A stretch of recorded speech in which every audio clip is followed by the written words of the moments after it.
Hi, it's Joshua Feinberg from DCSMI, the Data Center Sales and Marketing Institute. And I'm thrilled to welcome you to this week's Data Center Go-to-Market Sales and Marketing Q&A show. If this is your first time joining us, welcome. We're thrilled to have you with us. Be sure to leave in the comments. Let us know where you're joining us from and what you do in the data center industry. If you're a frequent flyer, if you're joining us for the second or third time or more, we're thrilled to have you joining us again back. And each week I tackle a handful of the biggest sales and marketing challenges that we're hearing about from all over the data center ecosystem, regardless of whether you're with a data center operator like a hyperscale or colocation or edge or modular or wholesale data center provider, or perhaps you work for some kind of technology or facilities related company in and around data centers, digital infrastructure, or critical facilities. Or maybe you do something related to construction or real estate or investment, all of the capital that's responsible for powering all of this growth in data centers, digital infrastructure, and critical facilities. Or maybe you and your team do something related to outsourced sales and marketing in and around the data center ecosystem. But regardless of what your role is, if you're looking to elevate what you do, what your team's impact is, what your company's impact is, you're in the right place, regardless of what your role is on the go-to-market team. Perhaps you work in sales, like as an account executive, or a sales development or business development rep, like an AE or an SDR or a BDR. Or maybe you work in post-sales, like as an account manager or client success or CSM or AM or whatever refer to that within your own company. Or maybe you do something related to marketing or events or PR, or perhaps you work in product or innovation or channel partnerships if your company has both a direct and an indirect model. Or maybe you're the executive sponsor, the leader, the orchestra conductor, the aligner in chief, who's responsible for recruiting, building the amazing team that your company needs to get from point A to point B to support growth in the data center ecosystem. If you want to stay in the loop about upcoming educational events and resources just like this, make sure that you're subscribed to our data center sales and marketing newsletter. You can do so directly on our website at www.dcsmi.com. That way you get notified each Sunday direct to your email inbox of everything that's going on in the coming week or weeks. So what is on the agenda for today? First, we're going to start by looking at how a data center infrastructure business development leader can find time to contact new customers. How a data center infrastructure biz dev business development leader can find the time to contact new customers. After that, we'll talk about how a data center facilities technology and infrastructure consulting firm can identify its leads. After that, we'll discuss how a data center analytics provider over in the software, the technology part of the data center ecosystem, how a data center analytics provider can develop fresh content. Then we'll take a real quick break for a message from our sponsor. And in the second half of this week's data center go-to-market sales and marketing Q&A show, we'll talk about how to accelerate modular data center sales cycles with scalable solutions. So this is especially for modular data centers, builders, construction companies that provide modular data centers, how to accelerate those modular data center sales cycles with scalable solutions. After that, we'll look at how to close sales for advanced data center simulations and immersive experiences. That whole idea of like digital twins. We talk about that quite often on the Data Center Go-to-Market podcast. And then as we head down the home stretch for the final topic that we'll be looking at for this week's Data Center Go-to-Market Sales and Marketing Q&A show, we'll look at how oil and gas companies raise capital for data center development projects over in the energy part of the data center ecosystem within facilities. So how oil and gas companies can raise capital for data center development projects. If you have an idea for a topic, a challenge, a question that you and your team are currently facing that you'd like us to consider addressing in an upcoming show, make sure to leave that in the comments wherever you're tuning in from, wherever you enjoy watching. So without any further delay, let's jump right into this week's first question.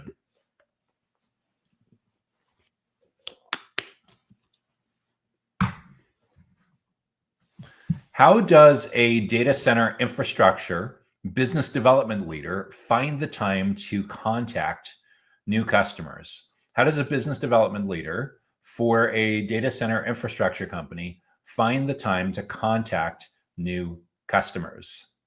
That is a terrific question. And there's a couple subtle nuances of it that I want to peel back on right away. For starters, when someone who is a business development leader talks about contacting new customers, we first need to unravel whether you're talking about new potential customers or new actual customers, whether it's pre-sales or whether it is post-sales. So more than likely, the business development is usually on the pre-sales side. Usually the business development rep, the sales development rep, the account executive are all working on lead generation, sales cycle acceleration, creating new deals, advancing deals throughout your pipeline. So usually business development leaders are focused on contacting new potential customers. And a company that's in data center infrastructure, that's an interesting category as well, because for technology related companies, infrastructure might be considered like telecommunications and cabling and connectivity and the power like distribution that happens within the facility.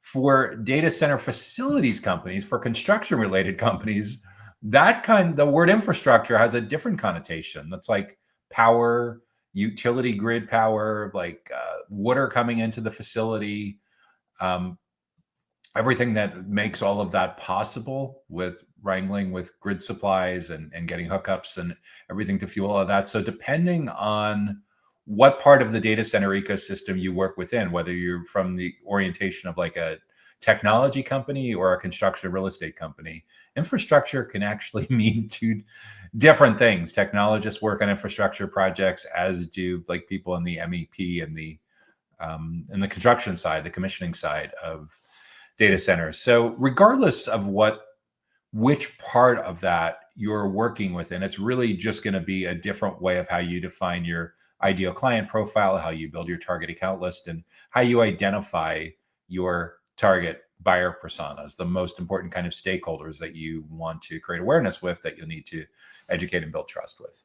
It's like if you work on the facilities or construction part of infrastructure, more than likely the kind of stakeholders that you're going to be looking to build relationships with are heads of construction for big hyperscalers or operators, or executives from contracting companies, perhaps site planners, perhaps data center designers, like architecture kind of firms, if you're working on facilities and construction related projects.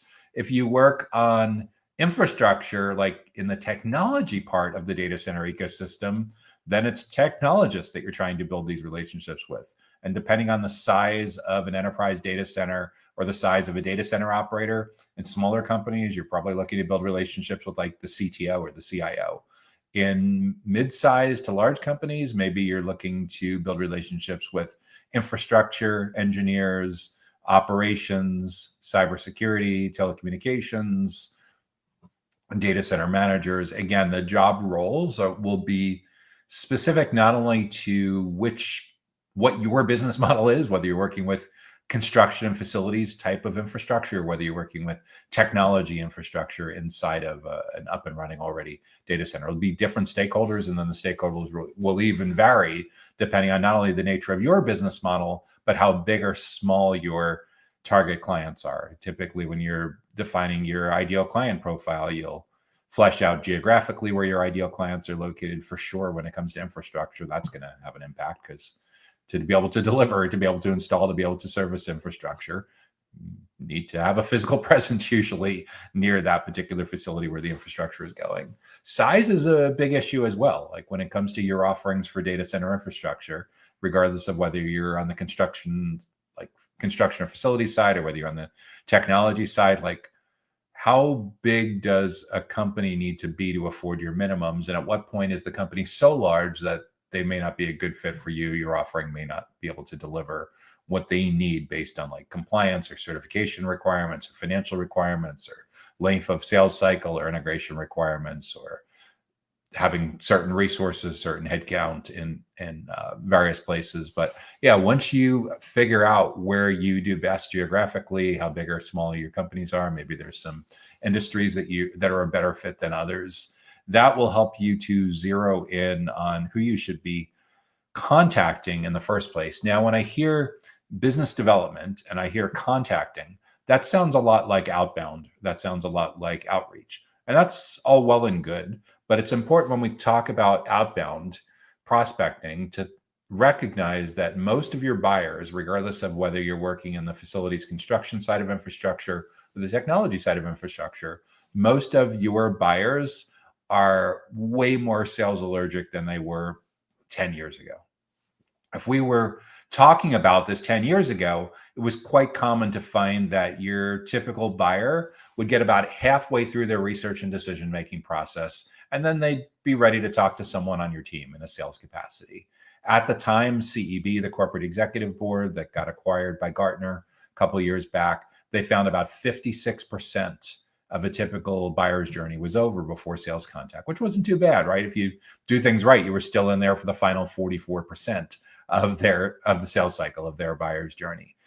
Add in 10 years of digital transformation, millions of baby boomers retiring, more Gen Z and millennials in decision-making roles, and tens of millions of people working from home at the start of the 2020s, that 56% number has jumped all the way to 83%. Gartner found most recently that 83% of a typical buyer's journey, researching, comparing options, and evaluating pricing, now happens without you in the room. They're going to get 83%. They're going to only want to talk to you for the final best case scenario, you're only in there for the final 17%. And wow, does that change the nature of your whole go-to-market approach, your whole sales and marketing approach? So what that means is in order for a biz dev leader, in order for a biz dev team to get in early and often with the right people in the right places at the right time and in the right context, you can't show up anymore looking like you're doing outbound prospecting. You can't show up with sales breath. You can't show up with business development on your title, on the business card and your email signature and your LinkedIn profile and expect you to get a warm reception. It's just not going to happen anymore. However, most of the prioritized buyer personas for your kinds of business do need to learn. They're spending a lot of time on learning and development, professional development, workforce skills development, cross-training, retraining, upskilling. And to the extent that you're able to insert yourself into that process, so your business development team are seen more like teachers, consultants, subject matter experts, trusted advisors, maybe even thought leaders, you will get a welcome reception if you're tuned into what they care about most. This is buyer persona research 101. It's understanding what's going on in their world in their own words. So in other words, let's say you're on the technology side of infrastructure and you decide for the size of company that you target that you're looking for like a VP of digital infrastructure and a director of network operations or something, whatever the titles are. Once you figure out where you've done best and who's been most influential on your decision committees in previous contexts, you need to figure out among the consensus of that segment what they care about most, what they're trying to achieve professionally, both individually, as a team, as a company, in their own words, and what they're struggling with the most. What are their biggest challenges in their own words? And when you get the consensus on that, it's way easier to build a website, to build email marketing, to build event marketing, to build social media ads, outbound, whatever you're doing, to be a lot more empathetic, a lot more focused on what they care about. So before you worry about finding time to contact new customers, before you worry about revving up the engine on your outbound prospecting, take the time to do your homework and figure out what the heck they actually care about. What's going to cause them to, despite the fact that they're being bombarded by hundreds of interruptions a day, or at least hundreds of interruptions a week, for them to stop and take notice and be like, whoa, that's really interesting. Like digital infrastructure mistakes that mid-market infrastructure executives are making at financial services companies in Western Europe or the Midwestern United States or in Singapore, or wherever you're located in, the more specific your offer is in your outbound, regardless of what the nature of this lead gen is. If it's trying to get them to download something, register for something, attend something, their language, their biggest goals, their biggest challenges is the only thing that's going to help you cut through the noise anymore. And you can't guess about that. You actually need to do the homework and figure out what's top of mind for them and figure out who on your team has the expertise to be able to share useful best practices and tips and advice that will help that kind of person understand the steps they need to take to close the gap on achieving their goals, or the steps they need to take to address this frustration, this challenge that is driving them nuts. And the better job you do with that early and often, and the often is a big deal as well. A typical buyer may have 25 to 30 touch points between complete stranger and purchase decision. The more often you show up and continue to add value to their professional development, their learning and development process, the more likely it is that they want to keep showing up and spending time with you. And even more importantly, they start to bring their coworkers with them. They start to be receptive to like, hey, who else should read this? Who else should watch this? Who else should attend this? And you start to notice that, that's pretty interesting. In the last 30 minutes, in the last 90 minutes, 6 people from the same company downloaded our guide, registered for our webinar, signed up to come to our breakfast seminar, our lunch and learn series, whatever it is. That's really interesting. They're talking about us. We can get multiple people from the same company coming and learning with us. We start to educate and build trust and drive alignment in the formative stages of the buyer's journey.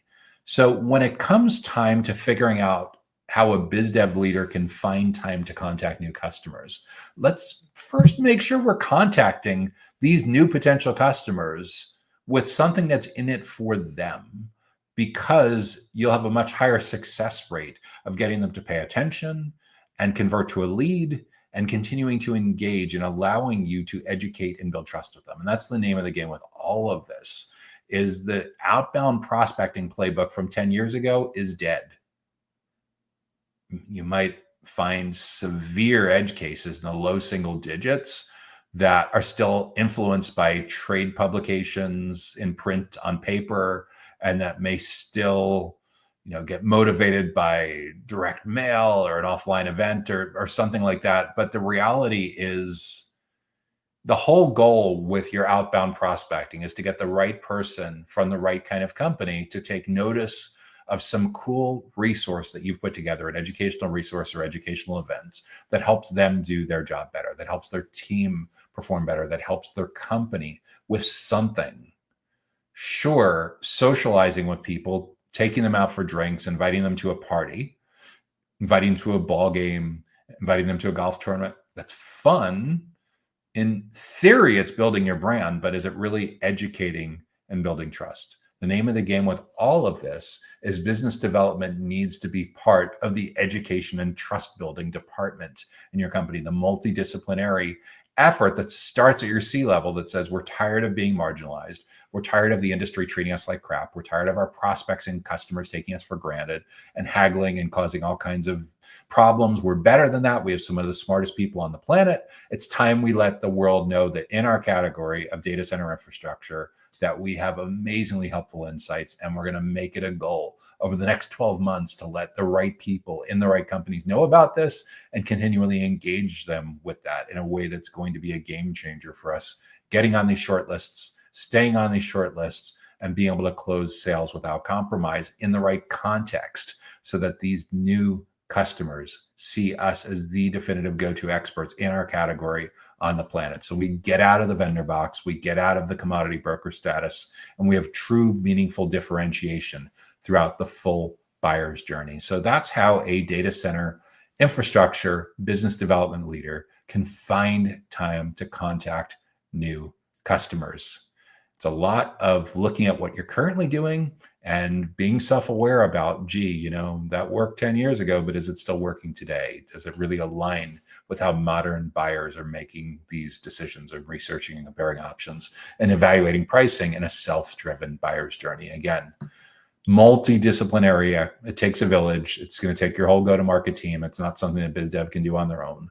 But this is what a data center infrastructure business development leader should be thinking about when it comes to finding time to contact new customers. Okay, what do we got up next?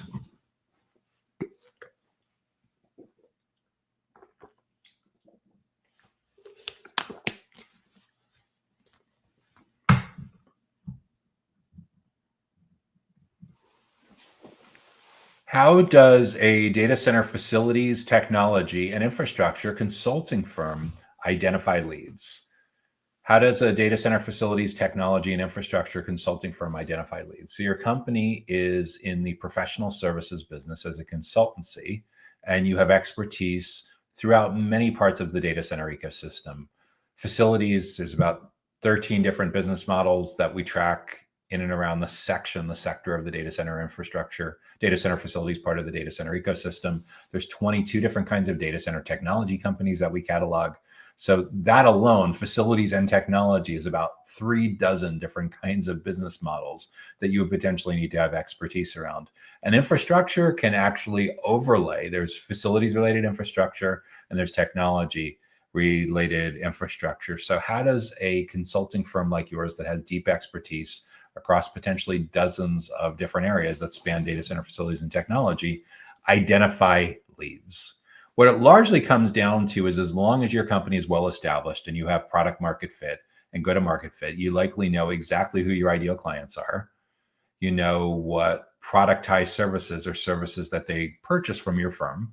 You know roughly what they pay for those. You know what the sales cycle length is. You know how frequent they repurchase. You know basically all of the unit economics, like average client lifetime value, cost of acquisition, LTV, client acquisition costs, CAC, sometimes known as cost of client acquisition, COCA, you know, your profit margins, you know, your average sales cycle length, because when you have the muscle memory, when you have that pattern recognition, you're able to know these things for sure. If you have a new firm, then a lot of what you're doing in your first 6, 12, 18 months in business is you're running a lot of go-to-market experiments to figure out exactly where that sweet spot is. So once you know the answers to those, you have product market fit.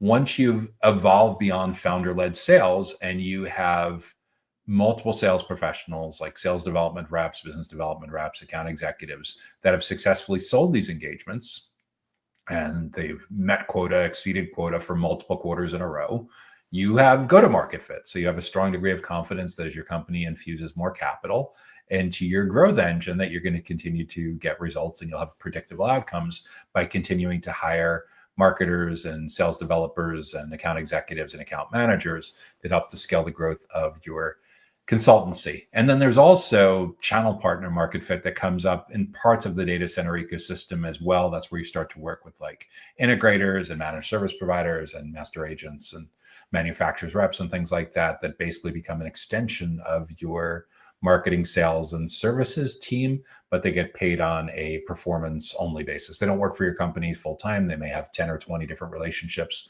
with firms like yours, but it's a way to get to a lot of nooks and crannies and small niches that may not be practical for your existing company. So that's the direct versus indirect kind of model. But so once you have go-to-market fit, once you have product market fit, you know what kind of lead you largely want. So that should drive being able to have a concise, crisp, one-page ideal client profile. So you know geographically where these clients are located. Can you really effectively serve data center facilities, technology, and infrastructure consulting clients all over the planet?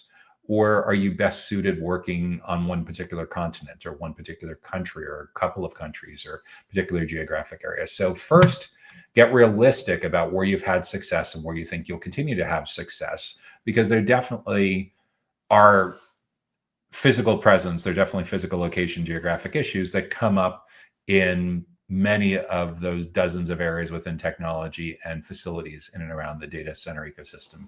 So can you realistically market, sell, and service these consulting services all over the planet, or are you narrowing it down? Second, what size company is a really good fit for your firm? How big do they need to be to afford your minimums? Do they need to have at least 50 employees? Do they need to have at least 200 employees, 500 employees? Again, you'll know what your minimums are and what kind of company can typically afford it. You may be used to thinking in terms of like kilowatts, megawatts, square footage, square meters. The reality is at some point when it comes to lead generation, lead qualification, go to market, you'll need to normalize and standardize that based on headcount, based on estimated number of employees. And at the other side, at the other extreme, you know, the bottom end of the range for the minimum number of employees. What's the maximum number of employees? At what point does a company get so large that it just would be really unwieldy for you to be able to have that company as a consulting client. I don't know, maybe your company is big enough or you have something unique enough that you really can sell these kind of consulting services to Fortune 500 companies. But for a lot of smaller consulting firms, it's highly likely that the curveballs, the political landscape, the compliance requirements, legal requirements, integration requirements, headcount requirements, there's a host of issues. The sales cycle length, cost of carrying receivables, whatever it is, that could completely overwhelm a smaller firm. So be realistic on the upper end of the range for a lot of consulting firms in this category. Maybe your client needs to have maybe a minimum of 50 employees up to 5,000 employees or 1,000 employees or something like that. Again, your mileage will vary depending on where you're located, your company size, the nature of your business model, and who you target. But for sure, when it comes to identifying qualified leads, when it comes to lead generation, we definitely need to get really clear on geography and company size. We also likely want to get clear on industries. Are there certain industries that have proven to be a really good fit for what you do with your consulting services across data center tech, facilities, and infrastructure? And are there certain industries that have been a really bad fit where you've struggled and would prefer not to work with them in the future for various reasons? So again, that's important for lead gen and lead qualification, because oftentimes you'll build out separate website pages and have certain information on your homepage that's unique to each kind of industry, each kind of stakeholder within those industries. It's very common for that kind of segmentation to show up on your website navigation and top and bottom navigation kind of menus. Very common for the forms, your lead generation forms on your website, to take into account which of the following best describes you, what industry do you work in, being able to capture that information so you can properly segment and personalize. That you'll almost certainly want to use filters or lists in your CRM and your customer relationship management system. And increasingly, we're seeing throughout the data center ecosystem that a lot of leadership teams are specializing sales and marketing across for various industry segments and sometimes even for company sizes. Like, again, I don't know the context of how big or small your consulting firm is, but it's entirely possible. Let's say, for example, you have deep expertise in healthcare and financial services, and you want to have all of your growth going forward in those two verticals. It's very likely that you would hire a team, or at least hire one or two account executives or account managers with deep expertise in healthcare, and different people with deep expertise in financial services, and have them, and of course, consulting experts who are going to deliver your professional services, your account managers and client success and the actual consultants that have deep expertise in that area. And that changes the nature of what you do with your how you segment into your buyer personas, the job roles and the kinds of companies, the goals, the unique goals and challenges that each kind of stakeholder has, whether they're in healthcare or financial services, basically the bullet points that show up in their goals and challenges, and what you do with that information to drive your website copywriting, your sales enablement, your email marketing, your event marketing, basically everything that has to do with lead generation, lead nurturing, sales acceleration, and turning some of these folks into deals on your deals board and some of them actually closing into new clients. So at the end of the day, to identify leads for a company specializing in data center facilities consulting, data center technology consulting, data center infrastructure consulting, there's a lot to be said for going back to the basics. Make sure that your ideal client profile is crystal clear, geographically, where they're located, how big or small their companies are, industries that are especially good fit for you, industries that are especially bad fit. That will drive being able to build a target account list of named accounts of who you want to go after. These are basically anywhere from a couple dozen, usually a couple hundred, sometimes a couple thousand companies that fit that ideal client profile that basically defines your addressable market. In a lot of cases, you'll take that list and carve it up and give it to different people on your team to be able to have those named accounts that they're going to be working over the next several weeks, over the next several months, to try to generate leads and have deals progress to various stages of maturity on your deals board and in your sales pipeline. And once you have defined at the company level in your ideal client profile and your target account list, then it's basically the leads are usually individual kinds of people within those companies.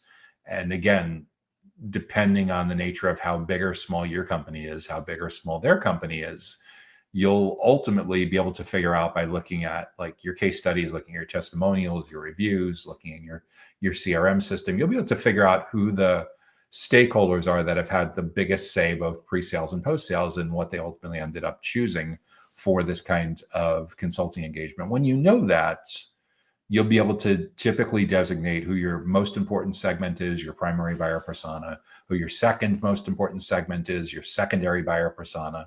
In larger accounts, maybe there's a tertiary. There could be even 4 different kinds of buyer personas. And then with each of those segments, we need to do our homework. We need to figure out what is going on in their world that we can potentially help them with.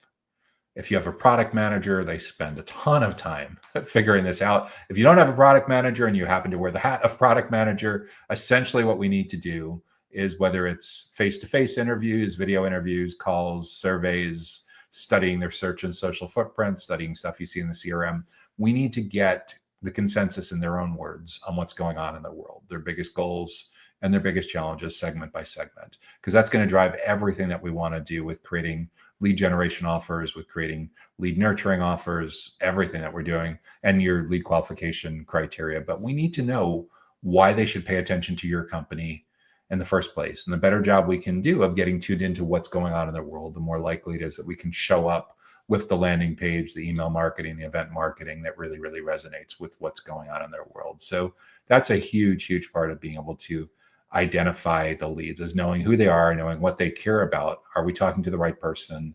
And are we intercepting them early enough in their journey where we have a significant chance to impact how they evaluate all of the different options that are in front of them when it comes to consulting around data center facilities, technology, and infrastructure? So that's how I would approach lead identification. That's how I would approach how a data center facilities, technology, and infrastructure consulting firm can identify leads. Okay, what do we got up next? Next question.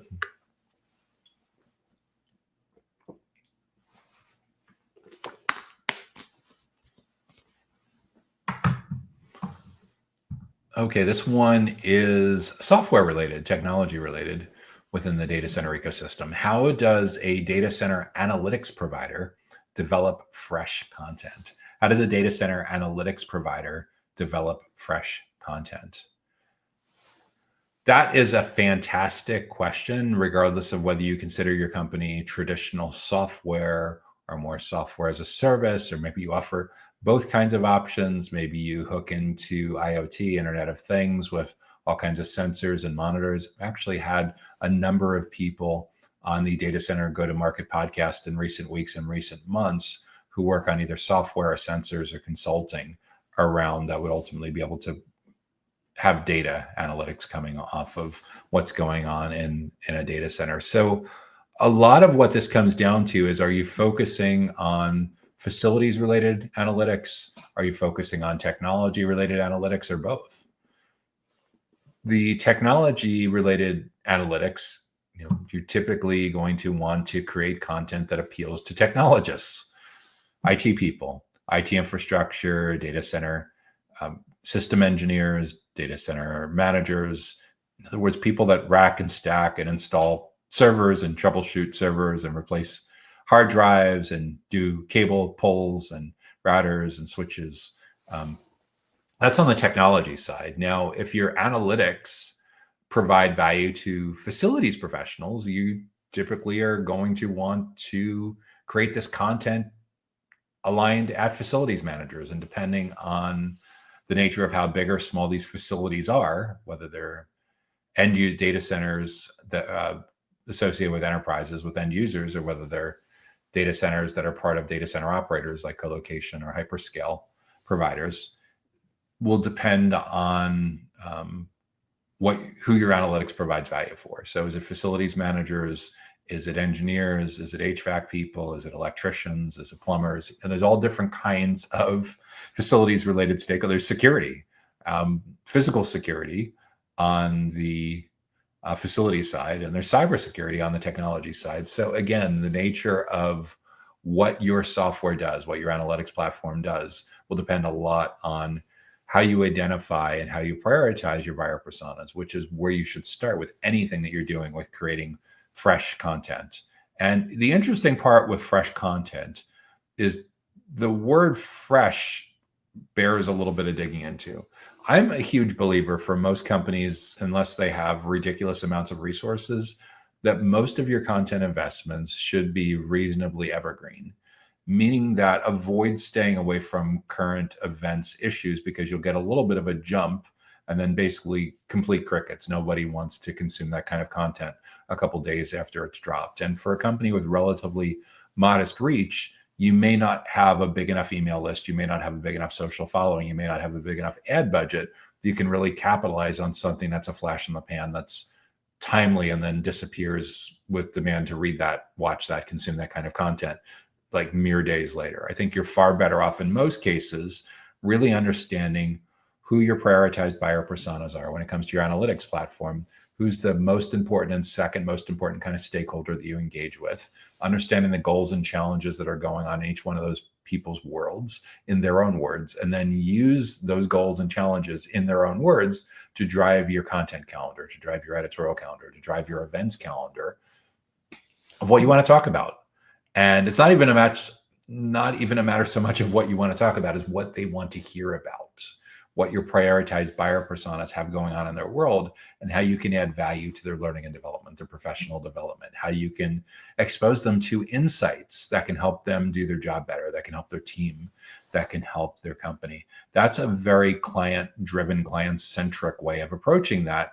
And in a self-driven buyer's journey where people are more sales allergic than they've ever been in the past, and you really need to work hard to earn your way in early and often, as a teacher, as a consultant, as a subject matter expert, as a trusted advisor, maybe even a thought leader, we need to get really, really zeroed on into what's going on in their world and how you and your internal subject matter experts can potentially help them achieve their goals that are a leading indicator, or solve their problems that are a leading indicator that at some point in the coming weeks or some point in the coming months, that they'd be a great prospect, a great potential client for your company's analytics software. So we need to understand that full journey, and we need to get in early and often, because in a self-driven world where people don't want to spend a lot of time with your sales team anymore, they're going to get almost to the point of purchase before you even know they exist. So what that means, it's not a good thing if you only talk to them at the end, because in those early and middle stages of the journey, they're learning from someone,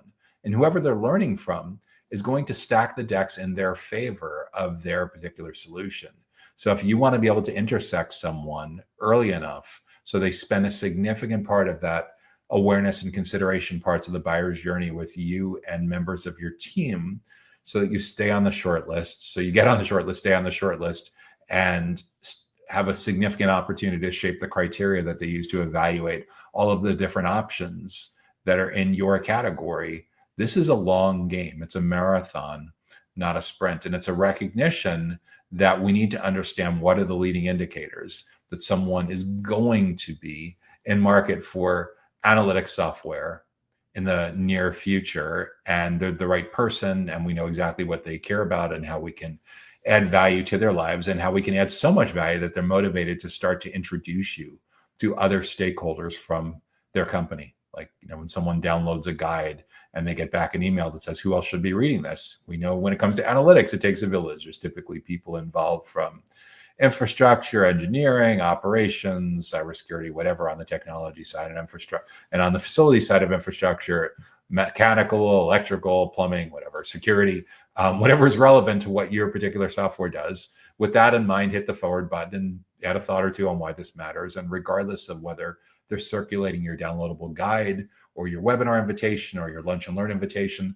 the name of the game where there's multiple stakeholders involved is to have multiple stakeholders from the same company learning with your experts. And when that happens, magical things happen in your sales process. When you ignore that, magical things happen in your competitors' sales process, your direct competitors, your indirect competitors, even your non-business model competitors. Because remember, your prioritized buyer personas are learning somewhere. Do you want them to be learning from you, or do you want them to be learning from someone else that competes with you? At the end of the day, it's your decision. But that's how I would approach how a data center analytics provider can develop fresh content, is extreme empathy for who they are and what they care about, a recognition that for a self-driven buyer's journey where 83% happens before sales contact, we need to get in early and often. They don't want to spend a lot of time with account executives or sales development reps anymore, but they will spend time with consultants and teachers and trusted advisors and subject matter experts. So in other words, they need to perceive most of your go-to-market team to seem a lot more like Big Four consultants and a lot less like transaction-focused vendors. That's how we get you out of the vendor box. So that's the approach that not only develops fresh content, but fresh content and fresh events that motivates the right people in the right places at the right time to want to spend a significant amount of time learning from you and your client-facing team members. So they see that in your category of data center analytics, that you have some of the smartest people on the planet. That's how a data center analytics provider can develop and nurture and grow fresh content. So that brings us to just about the halfway point on this week's Data Center Go-to-Market Sales and Marketing Q&A show. If you've been getting good value so far, make sure that you hit the like button, help spread the love, help spread the word to let others know about this event. So we'll take a real quick break for a message from our sponsor. When we come back, we'll tackle 3 more of the biggest go-to-market sales and marketing challenges going on in data centers, digital infrastructure, and critical facilities. Data Center Go-to-Market Sales and Marketing Q&A is sponsored by DCSMI, elevating the role of sales, marketing, and go-to-market GTM professionals in the growth of the data center industry. To stay informed about upcoming episodes, subscribe to the Data Center Sales and Marketing newsletter on the DCSMI website at www.dcsmi.com. Again, that's www.dcsmi.com. Now, back to Data Center Go-to-Market Sales and Marketing Q&A. Hey there, it's Joshua Feinberg from DCSMI, the Data Center Sales and Marketing Institute, and you're tuned into this week's Data Center Go-to-Market Sales and Marketing Q&A show, where each week I tackle a handful of the biggest sales and marketing challenges that we're hearing about all over the world in data centers, digital infrastructure, and critical facilities, regardless of whether you are from a data center operator, technology or facilities company, construction, real estate or investment company, or some kind of outsourced sales and marketing company. If you have an idea for a topic or a question or a challenge that you think we should be addressing in an upcoming show, please add that in the comments wherever you're watching, and we'll add that to the consideration queue to potentially tackle in one of our upcoming episodes. So what do we have up next? Next question that we'll be tackling this week has to do with modular data centers. So what do we got? How do we accelerate modular data center sales cycles with scalable solutions? How do we accelerate modular data center sales cycles with scalable solutions? So that's a fantastic question. I know a really, really hot area right now, because with all of the grid capacity issues and density requirements that are now coming up with data center operators and end user data centers that are driven by AI and GPUs and high performance computing, the demand for modular data centers has been and continues to be quite robust. So I look at, when it comes to accelerating sales cycles and scalable solutions, there's really 2 different playbooks that most builders, most providers of modular data centers are going to operate within. There's a playbook, there's a long distance playbook, and there's a hyper local playbook.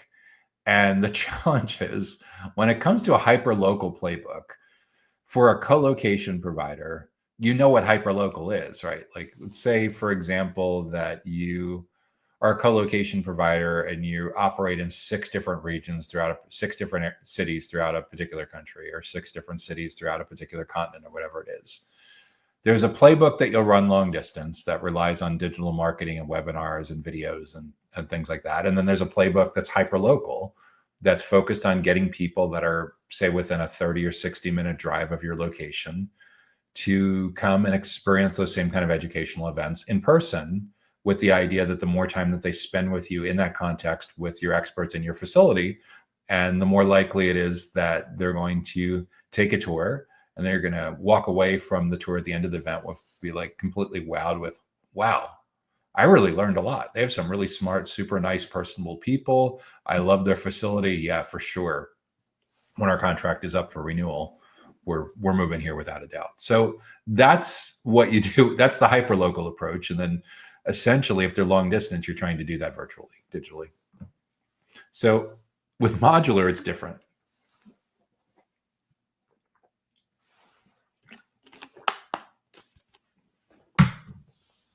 With modular, you don't really know where you're going to do hyperlocal. You know how to do digital. It's going to be similar to how you would do digital if you were a co-location operator or hyperscale or edge. But you don't really know where to do your hyperlocal marketing for a modular data center provider. More than likely, it's going to be a function of where you have manufacturing capabilities, because modular data centers are pretty big.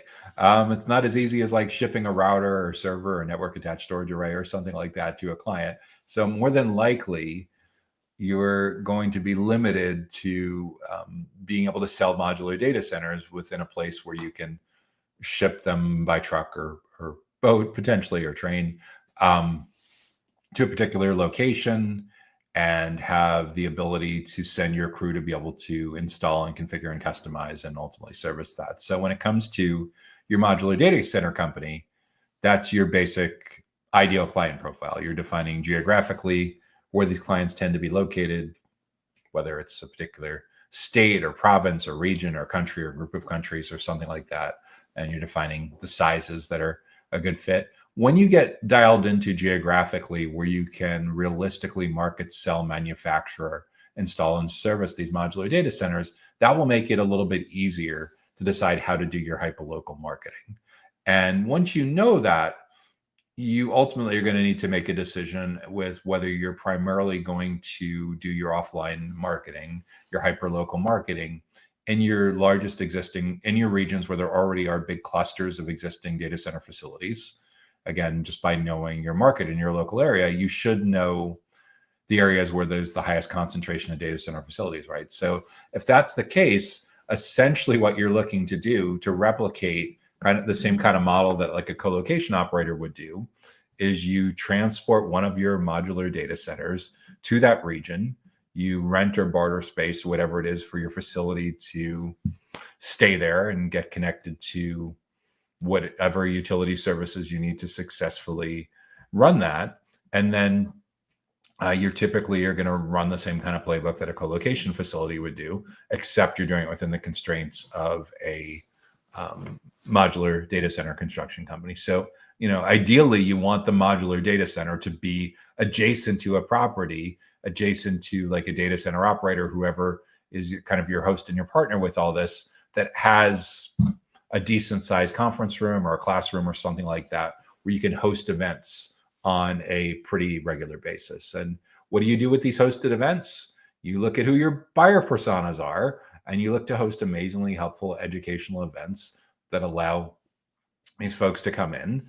And whether it's a breakfast seminar or lunch and learn or something like that, you're addressing the biggest issues that CTOs of co-location operators or mid-market manufacturing companies or telecommunications companies, whatever it is, need to be thinking about when it comes to finding the right modular data center solution. So there's an educational component.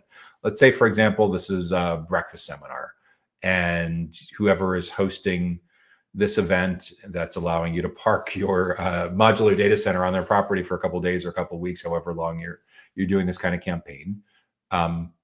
Let's say their classroom holds 20 people. You invite, 2,000 people or 200 people, or whatever it is, the perfect fit, and you encourage them to register. They register, they come in, they have a little bit of mingling time and have some nice breakfast. They sit down, they have your experts within your company provide conference grade content that's so good that if they flew across the country, traveled, and spent a lot of time and money to attend this, that you're highly confident that you would have one of the best sessions at that particular event. That's always what I tell people when you're producing your own webinars or producing your own lunch and learns and breakfast seminars, is imagine that you went through the multi-step criteria for presenting this kind of topic or this information at a session.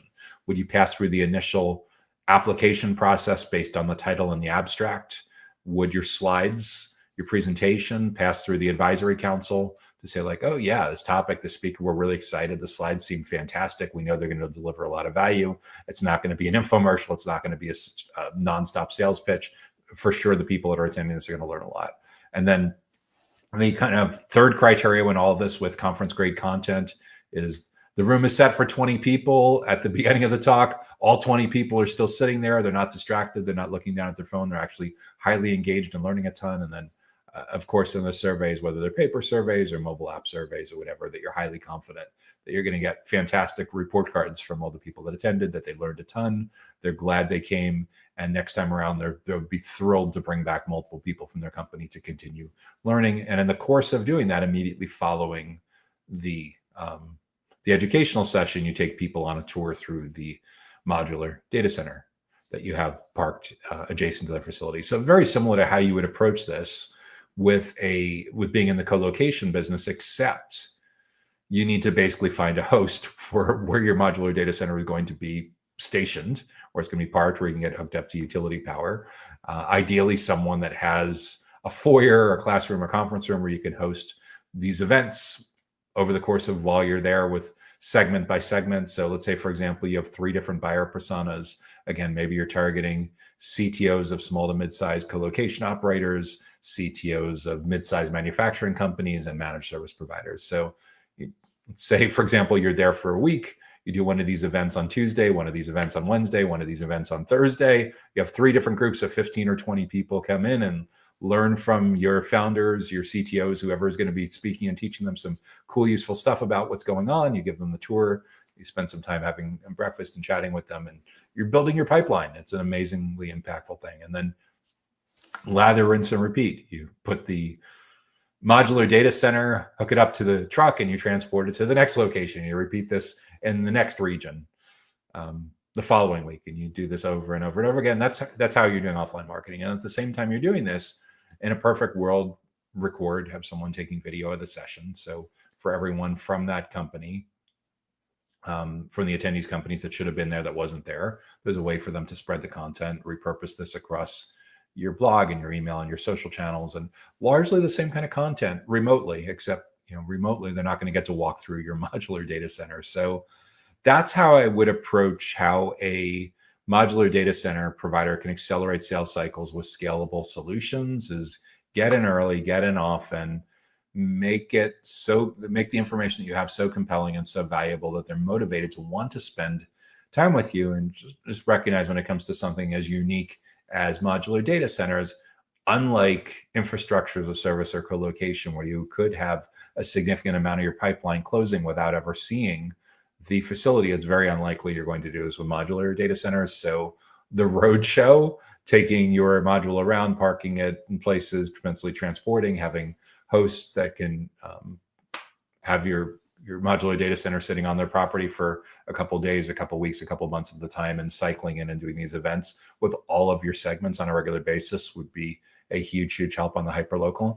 Also, aside from hosting your own events, you could potentially have co-marketed kind of events. Let's say, for example, in that third segment, we were talking about managed service providers. Maybe of the 20 managed service providers that are in the room, 3 or 4 of them want to each have a specially branded event for themselves. So you have 3 or 4 more events for each of those MSPs or each of those integrators or each of those consultancies, where they invite their list, you invite their list, you each invite their list. Each of you are responsible for filling up half of the room, and you're cross-pollinating.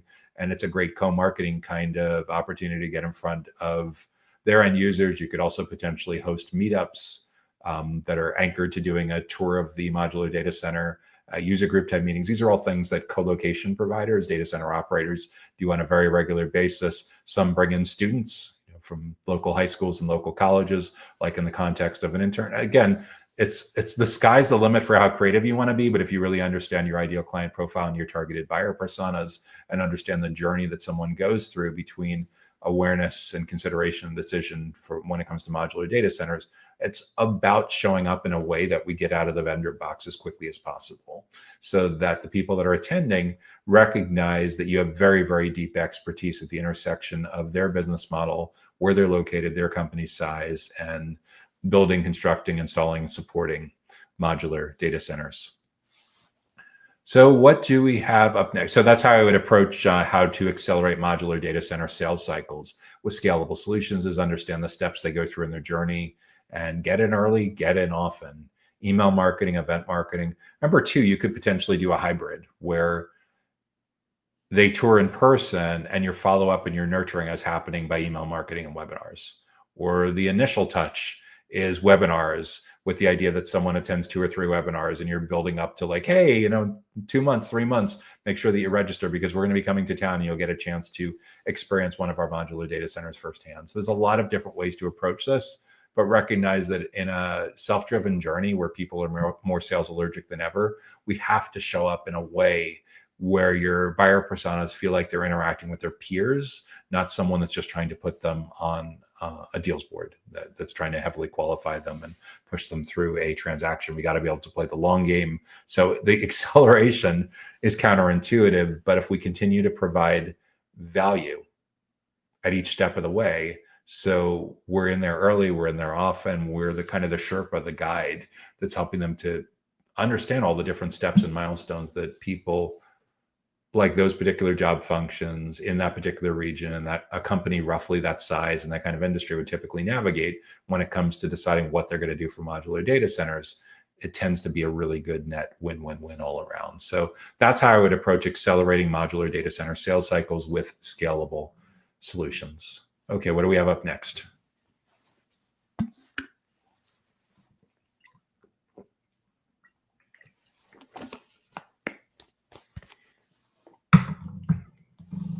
How do we close sales for advanced data center simulations and immersive experiences? How do we close sales for advanced data center simulations and immersive experiences? It's interesting. About 10 years ago, I remember it was the first time someone approached me that was building what today would probably be considered AI software for designing data centers, like data center architects, before AI was really mainstream. Now, today, you see pretty much in every category, regardless of whether you're looking at the operator, the technology, or the facility side, or the construction, the real estate side. A lot of companies are developing simulation, digital twin kind of solutions to support what they do within the data center ecosystem for specific segments, for specific kinds of stakeholders.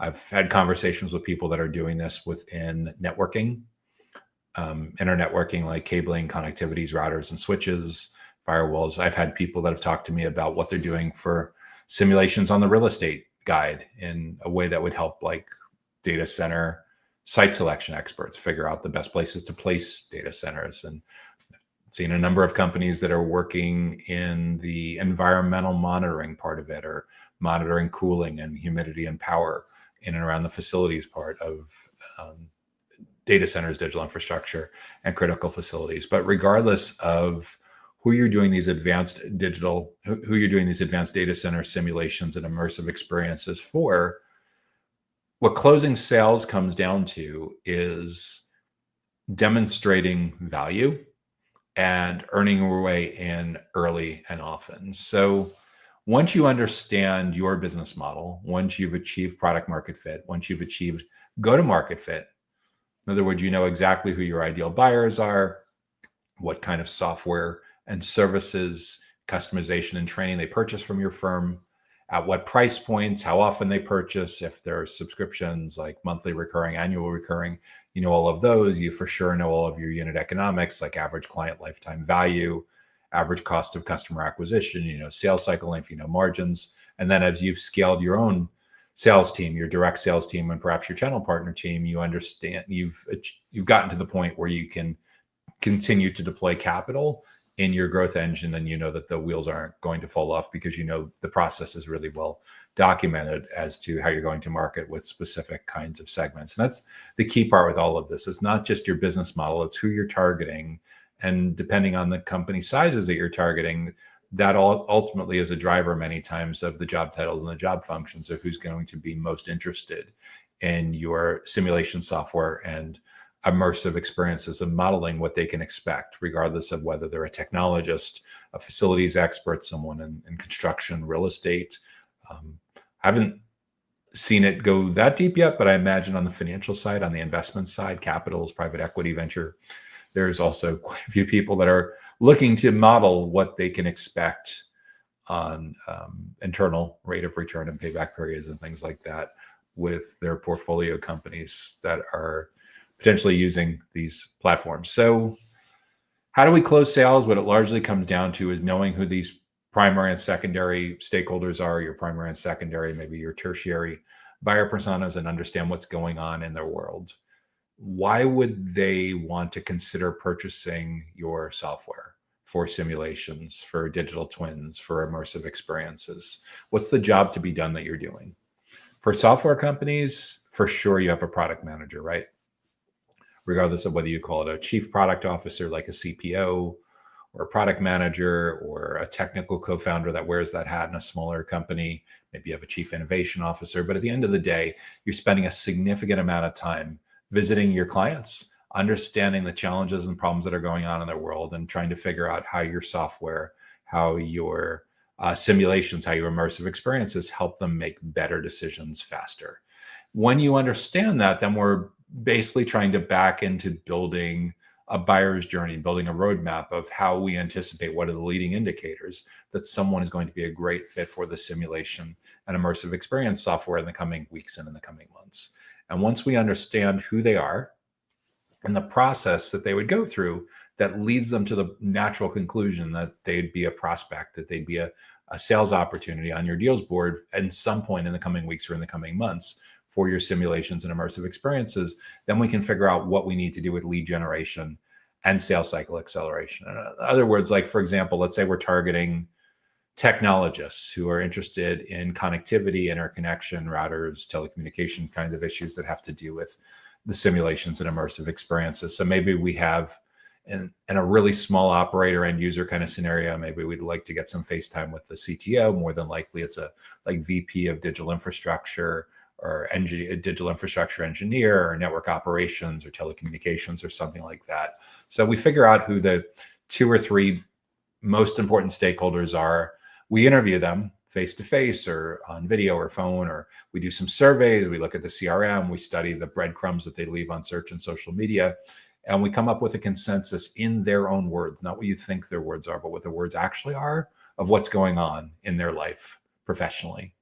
What's going on in their world? What are the biggest goals that they need to achieve individually, that their team is working on, that their company is working on, that are directly or indirectly related to the need for simulation software and immersive experiences? When we get the consensus on their biggest goals, then we shift gears to what's driving them nuts. What are their biggest challenges? What are their biggest struggles? Same basic exercise. We need to know in their own words. Once we do that for the primary buyer persona, once we do that for the secondary buyer persona, and any tertiary or third or fourth persona, third or fourth segment, then we can create our content, our editorial calendar, we can create our events calendar, and we can figure out a way that we're going to attract and engage and educate and build trust with those folks throughout their entire journey, not just at the end when they've gotten 83% of the way and they're ready for a sales conversation. If we do that, we're too late most of the time, because you're only in there for the final 17%. No, we need to be in there for the full journey. We need to be in there for 100% of the journey. So we have a chance to not only get on the short list, but stay on the short list and stack the decks in our favor by impacting the criteria that they use to evaluate all the different options that are in front of them for how they address those goals, how they address those challenges that are a leading indicator that they're going to be in market for simulation software and immersive experiences in the coming weeks and the coming months. And the better job we do with that, the more time they want to spend with your internal subject matter experts, the more likely it is that they start to bring their coworkers and bring their boss, basically the full decision committee, with them to the next event to continue learning from you, whether these are offline events, online events, webinars, whether these are downloadable resources, or all of the above. The goal is to get in early and often. Early is super important. Often is equally as important. The buyer for this is going to probably go through 25 to 30 touch points before they ultimately make a decision. And the more value they're getting from you, the more likely it is that they'll continue to show up. And the more likely it is that they'll feel like, okay, I'm not recommending that we buy this platform, but wow, this is a really helpful event. It's super targeted for who we are and what we're working on. Yeah, I'm going to hit the forward button. I'm going to share it on the Slack channel. I'm going to tell my 2, 3, 4 of my coworkers why they should come to this event along with me. We know the teams that learn together tend to grow together, and what you're proactively doing in a pre-sales context is you're driving alignment, which most of the time, the reason that deals go sideways on big enterprise deals is there hasn't been enough of this done while they were in learning mode. We want to be their company of choice, their destination of choice, that this multiple stakeholders from the same company want to spend time with learning when it comes to anything and everything that's directly or indirectly related to your category.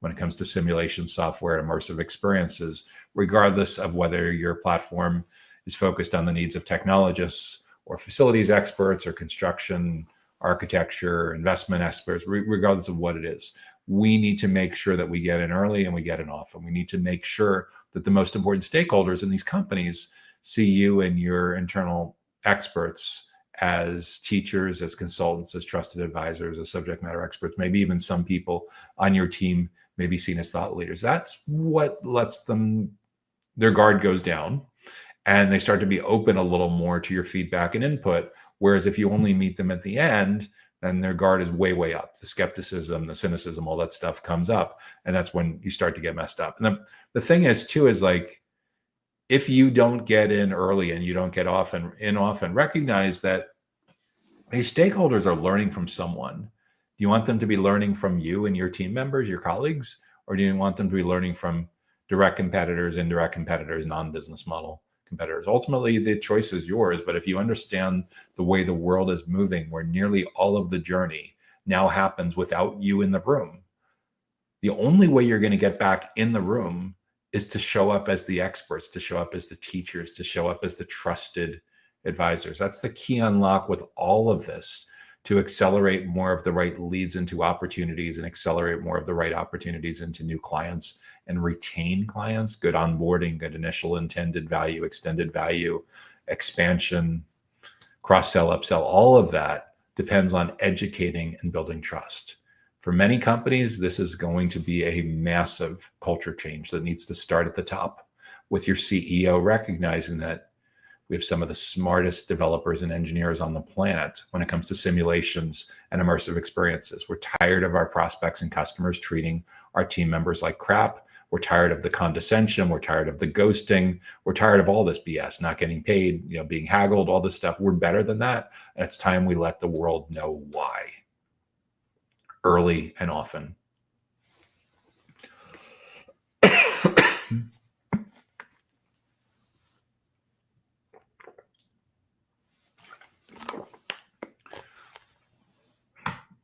So that's how to close sales for advanced data center simulations and immersive experiences. Is your sales team should look a lot more like consultants, teachers, and trusted advisors.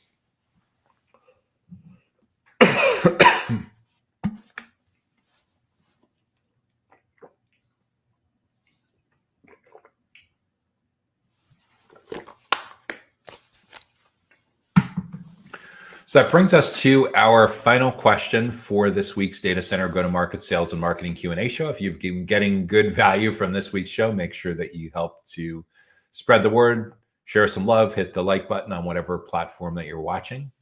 And if you have an idea for a topic or a question or a challenge that you think we should address in an upcoming show, be sure to leave that in the comments wherever you're watching.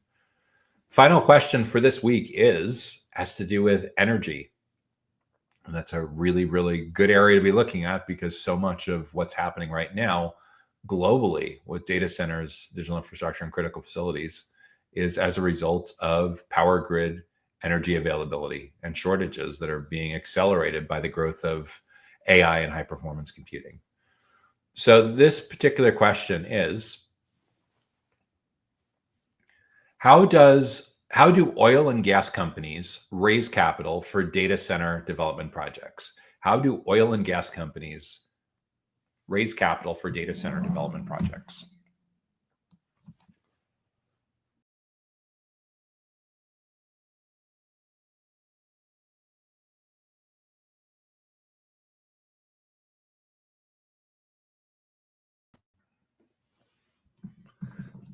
That's a great question, because so much of the data center energy ecosystem is actually relatively new to data centers. What I've seen over the past 12 months is I get a lot of people that are reaching out to me that are newbies to data centers, that come from either a real estate background or come from an energy background.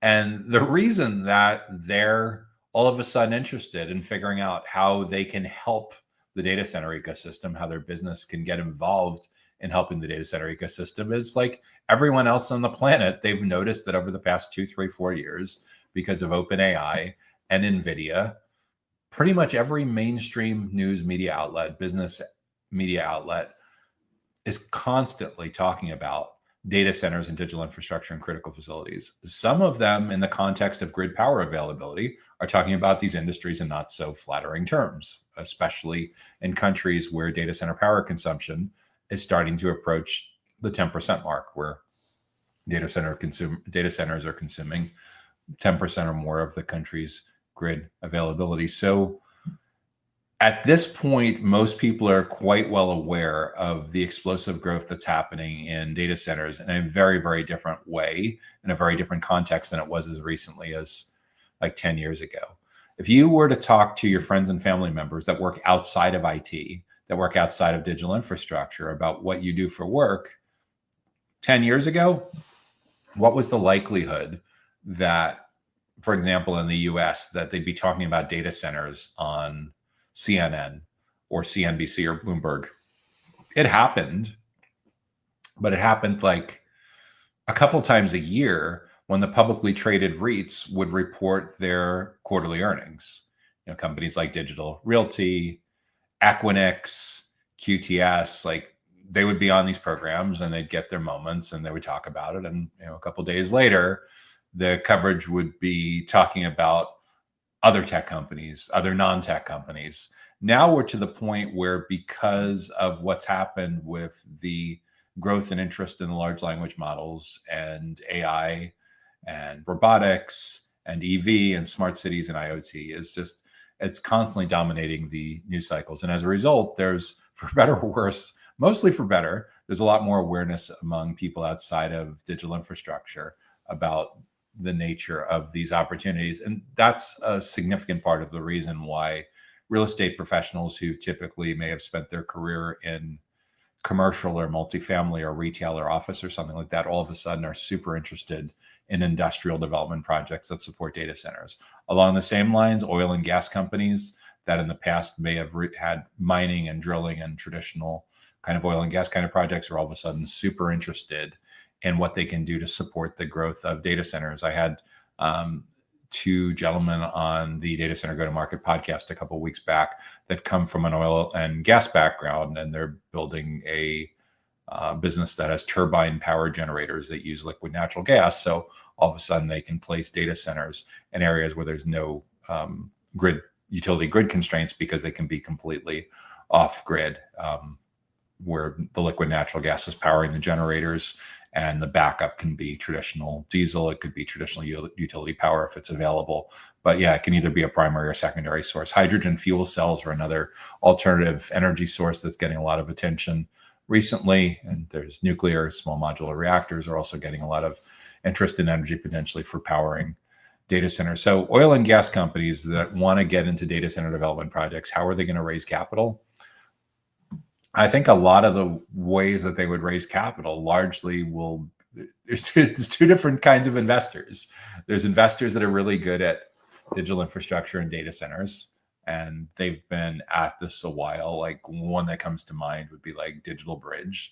But there's dozens of others who get involved in various degrees of acquiring and building portfolio companies that expand digital infrastructure data centers in the US and globally. And there's certain investment companies that specialize in certain regions of the world, and certain that specialize in certain sizes and certain segments within that. So there's data center, digital infrastructure kind of investors, and US, north of the Americas, Europe, Asia Pacific. They're in every one of these regions. There's data center, digital infrastructure kind of investors. There's also oil and gas investors. Again, oil and gas has been around for decades, for generations. So again, there's a well-defined ecosystem of private equity and venture capital kinds of investors. So it really depends on who you're looking to have control your board seats, where your capital is going to actually come from. But at the end of the day, I take a go-to-market approach with all of this. Is in the same way that you would build a ideal client profile for the perfect clients for what you're going to look to do to build a sales pipeline. It's another, at the end of the day, it's another pipeline. So instead of it being an ideal client profile, it's an ideal investor profile, ideal venture capital, private equity profile of like defining where should these companies be located, how big or small are they, what industries do they tend to have expertise in, and then building in the same way you'd build a target account list to power traditional sales and lead gen and go to market. You want to build a list of potential investors. And as I alluded to a few moments ago, I think there's a different target account list and a different set of personas and goals and challenges, regardless of whether you're targeting investors that focus on data centers and digital infrastructure projects. And there's a separate target account list, target investor list, and separate set of personas for oil and gas investors, oil and gas private equity related companies or venture kind of companies that specialize in oil and gas kind of projects. So when you do that, it's the same like you'd approach any other go-to-market strategy. So you have your list of target investors and you figure out who the stakeholders are in those companies, the limited partners or whoever else that you're trying to get in front of, what they care most about, and developing outbound, developing a little bit of content, developing perhaps some kind of events that give those folks a reason to start a conversation with you. And the ideal scenario is that you're starting a conversation with them months or at least weeks, ideally months before you're ready for that capital raise. So you can build up the know, like, and trust before you're to the point where there's strong urgency to need that capital. Obviously, just like salespeople that miss the first 83% of the journey, if you show up when your burn rate is completely out of control, and if you don't close around in the next couple of weeks, it's lights out for the company, that's not a good scenario. So what you want to be doing is always building and nurturing these relationships. And it's really just another form of outbound. It's really another form of educating and building trust. So you get a chance for the key stakeholders in these investment companies, whether it's venture, whether it's private equity or something a little bit different from that. Maybe it's even research analysts if you're going to like IPO kind of stage. So at that point, you'd be looking to talk to like equity research analysts, fundamental analysts at big brokerage firms or investment banks, right? Who specialize in either digital infrastructure or oil and gas.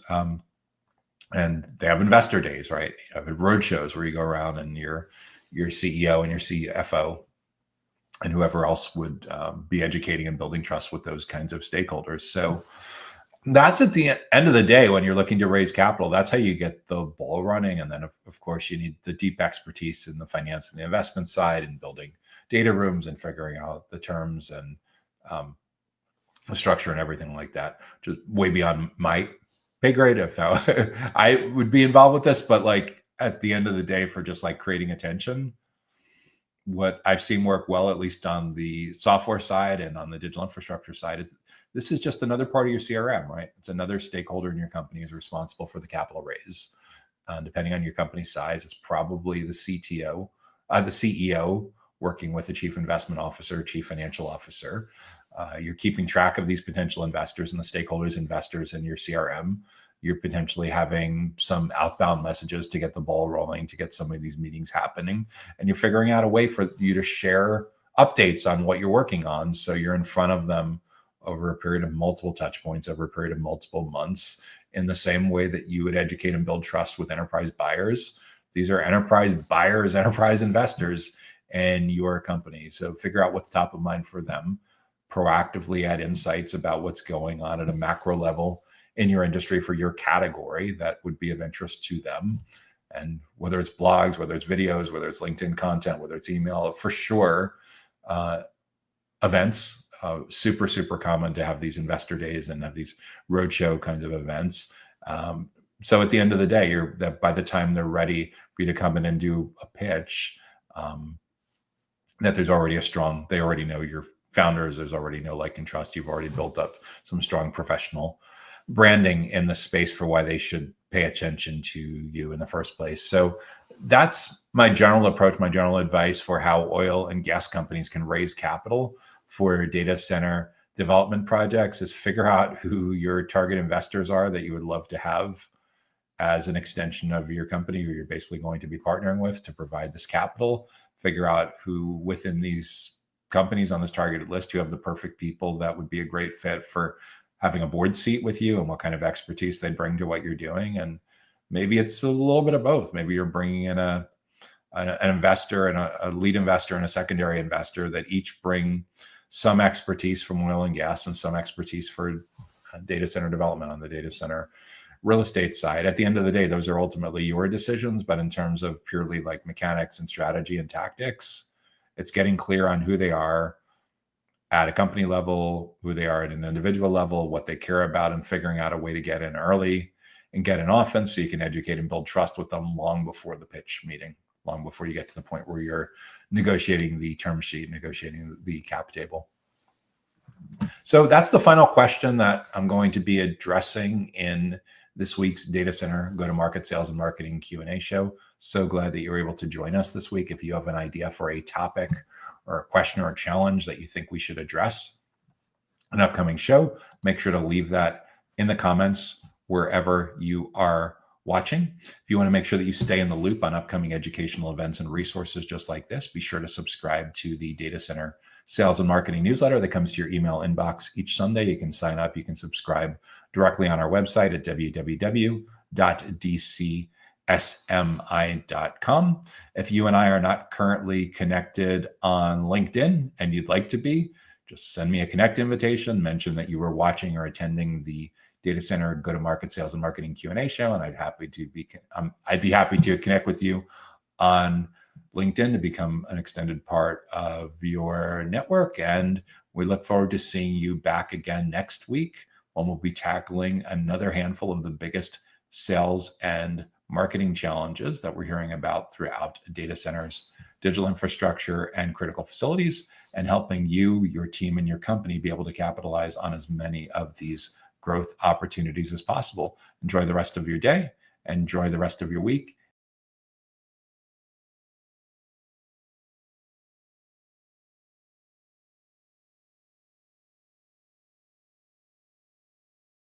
Data Center Go-to-Market Sales and Marketing Q&A is sponsored by DCSMI, elevating the role of sales marketing and go-to-market GTM professionals in the growth of the data center industry.